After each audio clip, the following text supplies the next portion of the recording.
Os Estados Unidos da América não têm o direito de fiscalizar as universidades portuguesas. Não têm o direito de fiscalizar o que é produzido e investigado nas universidades portuguesas. Donald Trump tem de perceber que o mundo não é uma colónia dos Estados Unidos da América e eu quero, por isso, cumprimentar os reitores e os diretores das universidades que fizeram ver isso a Donald Trump, recusando-se a responder às perguntas e intimações por parte do Presidente dos Estados Unidos, que queria fiscalizar e, na verdade, imiscuir-se na política académica e nas escolhas académicas que devem ser tomadas livremente pelas universidades. A posição que foi tomada pelos reitores e pelos diretores das universidades não dispensa, no entanto, uma posição que tem que ser tomada pelo governo português. O governo português tem uma obrigação. Há uma ingerência sobre as universidades portuguesas por parte de um Estado estrangeiro. Essa ingerência não é legítima nem é aceitável. E o Estado português tem a obrigação de fazer ver isto aos Estados Unidos da América. E a forma de o fazer é chamar o embaixador dos Estados Unidos da América para lhe explicar que Portugal não aceita este tipo de ingerência. Portugal não é uma colónia dos Estados Unidos da América, nem do presidente Trump.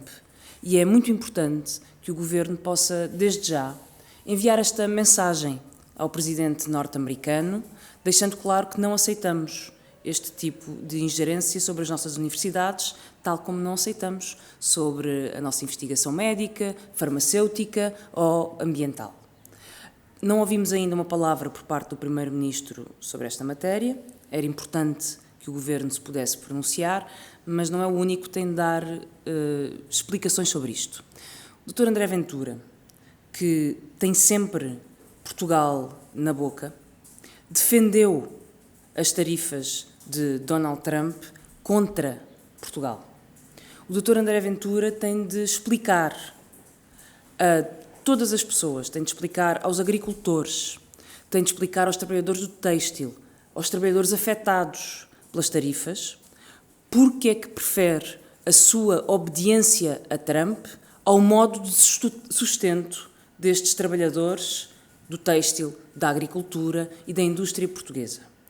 O Dr. André Ventura deve essa explicação ao país e é bom que a faça durante a campanha, porque é que está a funcionar como um agente de Donald Trump contra Portugal, quer nas tarifas, quer na ingerência que está a ser feita sobre as universidades portuguesas e a liberdade dessas universidades para investigarem o que bem entenderem e que não é da conta de Donald Trump, já agora também não é da conta do governo português. Relativamente ao manifesto eleitoral e a propostas que gostaríamos hoje de dar destaque. Destaco os trabalhadores por turnos, porque têm sido um conjunto de trabalhadores esquecidos das políticas de trabalho e que têm tido muito pouca visibilidade, têm sido muito ignorados, apesar de ter um trabalho muito difícil e muito penoso. Há quase 1 milhão de trabalhadores por turnos em Portugal. Muitas vezes, quando pensamos em trabalhadores por turnos, pensamos nas fábricas, na elaboração contínua, na indústria automóvel, mas há, para além da indústria, trabalhadoras e trabalhadores por turnos nos serviços, nos hospitais, nos call centers. São uma grande parte dos trabalhadores que estão a trabalhar ao contrário do relógio, que trabalham durante a noite.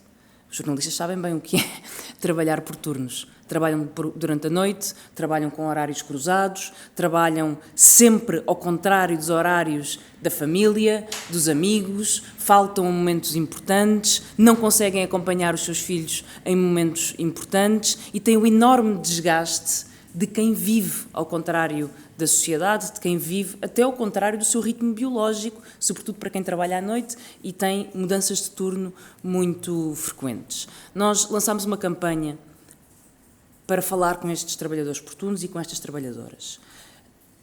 Essa campanha consistiu em ouvir estas pessoas, em ter reuniões com trabalhadores por turnos de variedíssimas áreas, que vão desde os vidreiros da Marinha Grande até trabalhadores de hospitais e dos serviços e da indústria, para criar um projeto de lei, para criar medidas para proteger quem trabalha por turnos. Fizemos uma petição que tem mais de 20 mil assinaturas e que nos levou à porta de fábricas e à porta de locais de trabalho em todo o país para falar com trabalhadores por turnos. E o que queremos dizer é muito simples. Queremos que o trabalho por turnos e os trabalhadores por turnos sejam respeitados. E isto quer dizer reconhecer que há um desgaste em quem trabalha por turnos que tem de ser compensado, por exemplo, no momento da reforma.